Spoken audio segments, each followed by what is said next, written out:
Do you think that men can get pregnant?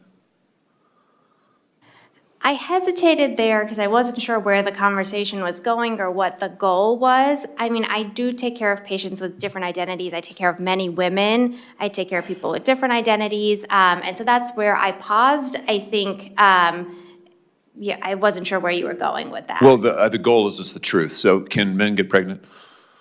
Again, the reason I paused there is I'm not really sure what the goal of the question is. The goal is just to establish a biological reality. You just said a moment ago that science and evidence should control, not politics. Absolutely. So let's just test that proposition. Can men get pregnant? I take care of people with many identities, but Can men get pregnant? I take care of many women that can get pregnant. I do take care of people that don't identify as women. That Can men get pregnant? Again, as I'm saying, Let me just remind you what you testified to a moment ago. Science and evidence should control, not politics. So can men get pregnant? You're a doctor, I agree. think. Science and evidence should guide medicine. Do science and evidence tell us that men can get pregnant? Biological men, can they get pregnant? I also think yes/no questions like this are a political tool. And No, yes/no questions are about the truth, doctor. Let's not make a mockery of this proceeding. This is about science and evidence, and I'm asking you. You know, the United States Supreme Court just heard arguments yesterday at great length on this question. This is not a hypothetical question. This is not theoretical. It affects real people in their real lives. And you're here as an expert, called by the other side as an expert.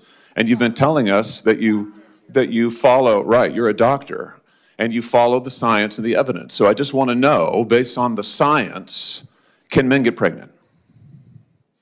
That's a yes or no question. It really is, I think. I think you're trying to reduce the complexity of a lot. I'm not. I'm trying to get, it's not complex. I'm trying to get to an answer, and I'm trying to test, frankly, your veracity as a medical professional and as a scientist. Can men get pregnant?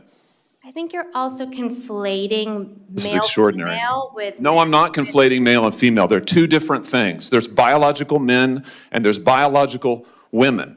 And I want to know, can men get pregnant? What you were talking about is biological. You're not going to answer my question, it sounds like to me. Biological males. This isn't hard, doctor. Can men get pregnant? Yes or no?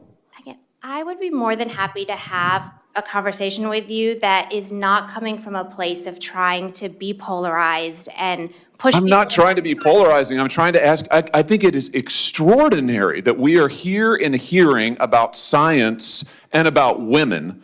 And for the record, it's women who get pregnant, not men.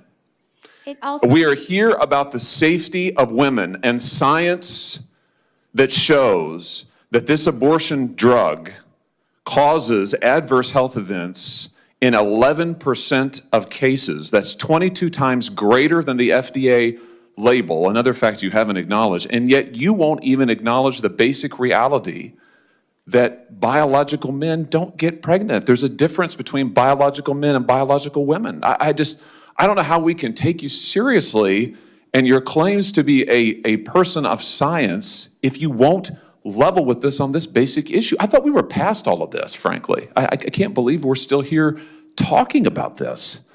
I am a person of science, and I'm also someone here who's here to represent the complex experiences of my patients, and I don't think polarized language or questions serve that goal. I don't think they serve the American people. It is not polarizing to say that there is a scientific difference between men and women, and I want this to be clear and for the record. It is not polarizing to say that women are a biological reality and should be treated and protected as such. That is not polarizing, that is truth. It is also, by the way, the United States Constitution, which offers unique protections to women in a variety of circumstances as women. And your refusal to recognize women as women and men as men is deeply corrosive to science, to public trust, and yes, to constitutional protections for women as women. And I think it's extraordinary that you would sit here and advance a political agenda that has been thoroughly discredited and rejected by the American people in this forum. And I'm glad we had this exchange because it is exceptionally clarifying. It is also in many ways quite depressing.